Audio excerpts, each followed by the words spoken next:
Hello again, everybody. Welcome to this week's MPTV Coaches Show. Ryan Hunley, Brian Dieters. In the opener, folks, you saw a great play in our football game against Metamora on Friday night. Brody Fritz to Brody Pinner, long touchdown pass. Unfortunately, it wasn't quite enough. Potters came up just short to Metamora, 43-40, but really bad.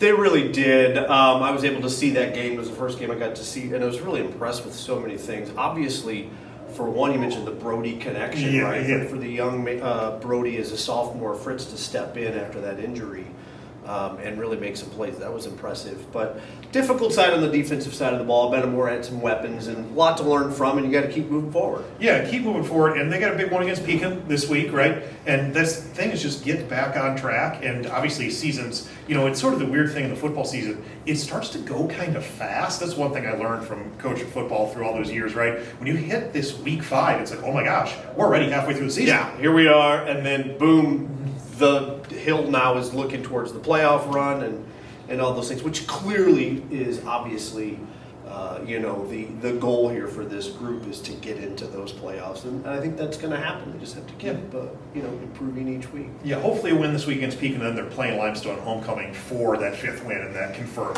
playoff. There you go. berth. Good luck, Hogs. Absolutely. So you mentioned rebounding and kind of coming back from, a defeat. Well, so we got volleyball behind us. This is the East Peoria match where they pretty much handled East Peoria. That was coming off of a tough loss to Limestone. Now, it's worth noting Limestone, #1 ranked team in the state, and they battled them to 3 sets. But impressive to rebound from that with a dominant conference win. Yeah, I was having a conversation with a couple of the girls the other day about this, and they have the right mindset. Like, they recognize Limestone as a very quality opponent, that they have kind of 3 players in the 3 key positions in volleyball where you can kind of maximize it. I know more of it in something like a basketball. Like, not that many people out there you can really highlight your best players. But we've got depth on our team, and they definitely, we've talked about this before, have the right climate set. The culture is strong. They believe in themselves, and so they're going to get another chance against the Rockets. And Yes. all those things await. Yeah, absolutely. And then let's talk a little soccer here. Kind of a tough tie, I guess, the other night. But, conference-wise, things continue to go very well. Conference things are going fine. We've got 2 tough games coming up against Dunlap and Washington later on. Those are going to be really telling. Both of those teams are extremely talented. Peoria Christian is coached by one of the legendary coaches, Corey Hennick, here in the area. Quincy native, as I am. There you go. Shout out to Quincy. And it was just a rough game. We were up apparently 3-1 with 5 minutes to go. And you got to make a decision as a coach at that point. Do we stick with what we're doing? Do we put ourselves in more of kind of a defensive posture? It's difficult to kind of make that determination. Didn't pan out for us in this sense. It was one of those ties that kind of feels like a loss, but hey, let's just take it for what it is. It's not a conference loss, and a lot of big games away with the tournament coming up this weekend in Burlington, so guys are doing fine. Yeah, absolutely. Let's talk a little golf. Boys golf is at conference as we speak, as we're literally standing here. Girls golf continues to do well. I had a chance to talk with Payton Hays, who was the Clutch Sports Athlete of the Week for her performance on the golf course. Fantastic. So let's go ahead and watch Payton Hays, Morton Girls Golf, and Clutch Sports Athlete of the Week. So talk a little about that. It was pretty exciting that I got nominated for it, and the first thing, my family sent the link and was like, oh my gosh, she's nominated or whatever. But it was really nice to see all the support from my family, teachers, teammates, friends, just for them constantly voting for me. Awesome. And then obviously the season's been going pretty well. You wouldn't win Athlete of the Week without it, but just, for you and for kind of the whole team, just kind of talk about what's been going well on the golf course. Yeah, so we've been doing pretty good. We had actually the school record at a Pontiac Invite, and it's also really nice having golf be a team sport because sometimes me and Morgan Robinson, my teammate, we both alternate through the one spot, and so let's say I'm not doing good one day, I know she can pick me up, or even all my other teammates can pick me up. So that's what I really like about the golf team. That's a great point. Golf is such a mental sport. Just kind of talk about the challenge and kind of how do you handle that when sometimes it just doesn't go right at the start of a round or something like that. Yeah, so my mom always says, just hole after hole. If you have a bad hole, let's say you got a double bogey on a hole and you really wanted par, just move on from it and go to the next one.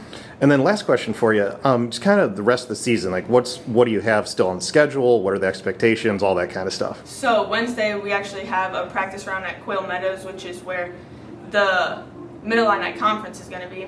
And then Saturday we play at Lick Creek in Pekin, Illinois for the Dragon Classic. And so a bunch of girls from like the conference teams, and it's just a really good tournament, and it's a difficult course, so it should be fun. Awesome. Thanks, Payton. Obviously, Payton really excited about being Athlete of the Week. And I mean, kind of the same conversation a little bit we had with Chase last week on the boys golf side. What's kind of cool is I feel like both teams have a lot of depth, and that's what's allowing them to be so successful. Absolutely, because you're taking all the scores. Yes. So Yeah. the more you have quality golfers, 1 through 5, I think it is 5. Yeah. Off the top of my head, then obviously that's going to bode well for you for having a lower score against other groups. So that means it's exciting as we get pushing to the regionals here in, I would think, 2 weeks' time. Yeah, I mean, that's the one thing about golf is, I mean, it's obviously weather dependent. You need nice weather to be able to golf. So regionals come up on you quick. Right, absolutely. It's a short season. Short season. Let's go back inside and talk swim and dive. Weather is not generally a factor when you're inside Typically, no. when you're inside the pool. But we talked last week that the P&D invite champions of the P&D invite. So well done to our swimmers, our divers. Co-op again, give the Washington EP kids credit, but I think our Morton kids are a big piece of that.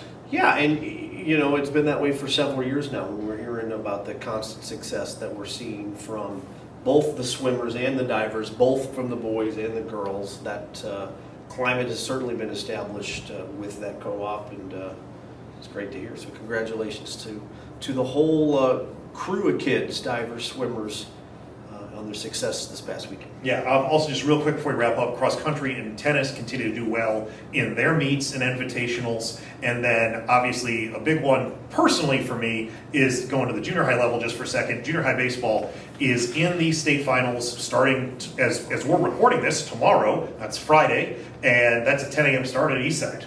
Exciting opportunity for the 8th graders, for your program here in the future. And hopefully we've got good weather here this weekend. I think we do. Looks like it right now at least. So. And who do the guys match up against? Yes, they're going to match up with Evans Middle School from Bloomington in the first game. And if they win, they'll get a chance to potentially play Sherwood Troy, who has been kind of an unofficial rival because that was a team that we beat all the way back to 2012, which is the last Morton Junior High state championship in baseball, and a team that beat us more recently at the state tournament. So I mean, could be a really exciting Saturday. Which is what you want in Yes. a state competition. Absolutely. So we're going to close. I had the guys do a little, basically, I'm going to give you a preview. They're going to tell you to wear red. So if you come out to the game, wear some red. But let's close with some words from our state-bound Morton Junior High baseball. All right, so junior high baseball, one sectional. Start with how the season as a whole went. Wes, Corey, talk to us. How the season as a whole been going? I think we've been doing pretty good, 20-0-2. And talk to us, the sectional, tell me how kind of that went. Well, we started off pretty hot. They got a few runs. It was like 3-3, first inning 3-2. We ended up winning 8-5 in the 7th inning. Jude ended it out on the mound. Very nice. And then Ryan, when's the next game? What's going on with that? Friday, 10 a.m. Everyone wear red. They're doing